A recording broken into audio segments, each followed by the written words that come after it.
Alright guys, so Cortney, Casey, and JJ Aldrich. This fight is a flyweight fight at UFC Fight Night Edwards versus Muhammad.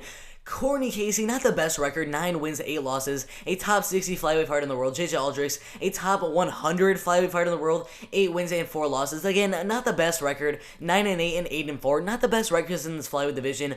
But JJ Aldrich is the favorite to win the fight at -135 as the slight favorite to win the fight. Cortney Casey is at +105 as the near even underdog to win the fight.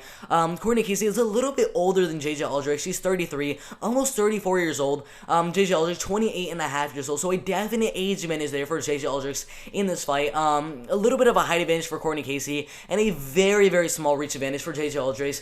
5'5" inches tall and 67.5" reach. And then for Cortney Casey, 5'7" inches tall and has a 67" reach. And just like the odds are really close, the tablet predictions are even closer at 1,600 different votes. 62% of the vote going for JJ Aldrich to win the fight, mainly by decision. Really, no one says she's gonna finish the fight. 38% of the vote going for Cortney Casey to win the fight, mainly by decision, and then a lot of people have Cortney Casey winning the fight by submission. I wouldn't be surprised if she gets a submission in the fight, but most likely we'll see the fight go all the way. I don't see JJ Aldrich getting a finish in the fight. The only way we see a finish is if Cortney Casey latches on to an armbar submission or a rear naked choke, something like that. That's the only real way I will see a finish in the fight. Most likely it's going to go all the way, and one of these two girls is going to win the fight by decision. But Cortney Casey, really up and down career. Joined the UFC, I believe, in 2015. Before that, had a record of 4 wins and 1 loss, with 2 submission wins and then 2 referee and corner stoppages. Not really sure what's happening there. I joined the UFC in 2015. Lost her first few fights to Joanne Calderwood and Sihi Ham, both by decision. Came back with a first-round TKO and a first-round armbar submission win over Randa Marcos. Lost to Claudia Daly, I believe like a top 10 or a top 5 even women's strawweight fighter in the world. Beat Jessica Oguliar. Lost 2 fights, so really close fights. If you look at the stats for those fights, against Felice Herrig and Michelle Waterson. The Michelle Waterson, she definitely lost the fight. I'm not really sure why that one was a split decision.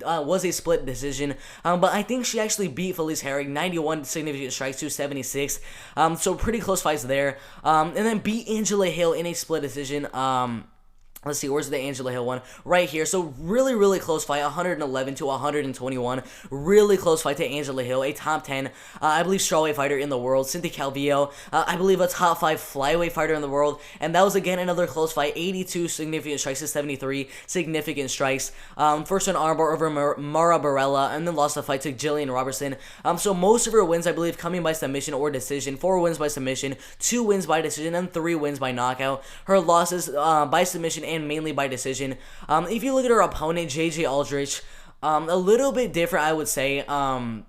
2 wins by knockout and 7 wins by decision. Literally none of her wins coming by submission. Even as an amateur, she had a lot more wins by submission. Doesn't really show how she won it here, but down here it shows how she won it. And 4 of her amateur wins coming by submission, and 2 of them by decision, and 1 of those by knockout. But once she became a pro, because that was all in 2010 to 2014. Once she became a pro up here, she kind of morphed into more of a boxer and kickboxer, and started to angle herself away from going for submissions in her fights. Her losses, let's see, 3 by decision and 1 loss by knockout. No losses by submission.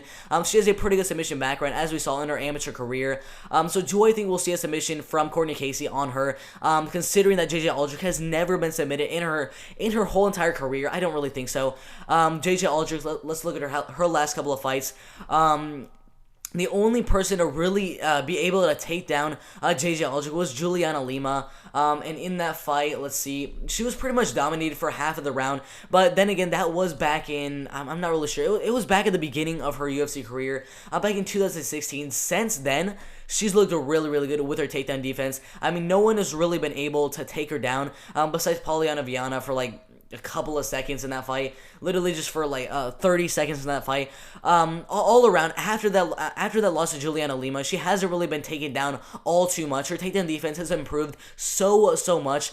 So if Cortney Casey wants to implement her game plan and get the fight to the mat, go for some submissions, get some control time on the ground, go for some ground and pound, It's not really going to happen. JJ Aldrich's takedown defense has really evolved through the last couple of years. So I think this fight is mainly going to be staying on the feet, where JJ Aldrich does have the advantage, in my opinion. I mean, most of her wins coming by decision in pretty dominant striking performances. So I'm probably going to be going with JJ Aldrich to win the fight 30-27, just because her striking is a little bit better than Cortney Casey's. The grappling, I'll give the edge to Cortney Casey, but her takedown defense is there. So I expect Cortney Casey to probably only get one takedown, or maybe even 0 takedowns in the fight, and most of the fight staying on the feet. So I have JJ Aldrich keeping the fight on the feet for the most part, and dominating the fight on the feet 30-27 on all judge scorecards, and in my opinion, I have JJ Aldrich winning the fight by unanimous decision.